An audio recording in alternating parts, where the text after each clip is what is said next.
അച്ഛാ നാളെ Valentine's day ഒക്കെ അല്ലേ അച്ഛാ, നമുക്കൊരു ഗിഫ്റ്റ് കൊടുക്കണ്ടേ? നമുക്കാ? നീ എന്തെങ്കിലും സെറ്റാക്കി വെച്ചിട്ടുണ്ടാടേ?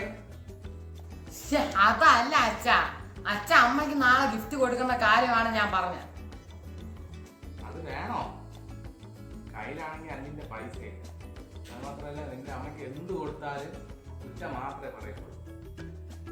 അതൊന്നും അല്ല അച്ഛാ, സർപ്രൈസ് ആയിട്ട് അമ്മയ്ക്ക് കൊടുക്കുമ്പോ അതൊക്കെ അമ്മയ്ക്ക് ഇഷ്ടപ്പെട്ടോളൂ. അപ്പൊ എന്താ കൊടുക്ക?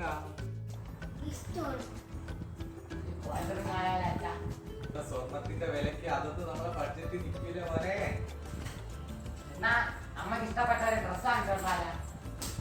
ഡ്രസ്സൊക്കെ കഴിഞ്ഞ ആഴ്ച 2 വാങ്ങി കൊടുത്തതേ ഉള്ളൂ. അച്ഛാ അപ്പൊ ഇതേപോലത്തെ ഒരു കപ്പിൾ വാച്ച് ഒരു ഹാൻഡ് ബാഗ് ആയാലോ? കുറച്ചുകൂടെ താത്തുപിടി. അതെന്തായാലും വേണ്ട മോനെ.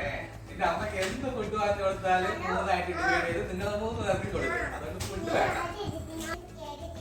പിന്നെ അച്ഛാ ചെയ്യ.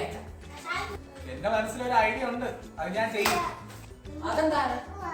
അതൊക്കെ ഉണ്ട്. അതിലെന്തായാലും നിന്റെ അമ്മ വീണിരിക്കും.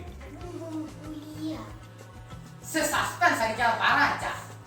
നീ നാളെ കണ്ടോ, അവളുടെ എക്കാലത്തെയും ഫേവറേറ്റ് ആയിട്ട്. The next day. അച്ഛാ അമ്മക്കുള്ള ഗിഫ്റ്റ് വാങ്ങിച്ചാ? എല്ലാം മനസ്സിൽ അമ്മയെ വിളി. അതെന്താ അച്ഛാ? സർപ്രൈസ്. നിന്റെ അമ്മയെ വിളിച്ചിട്ട് വാ.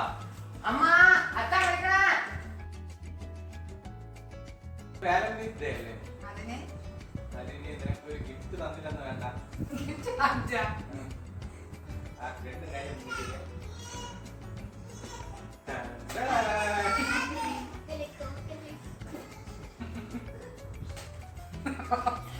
ഇത്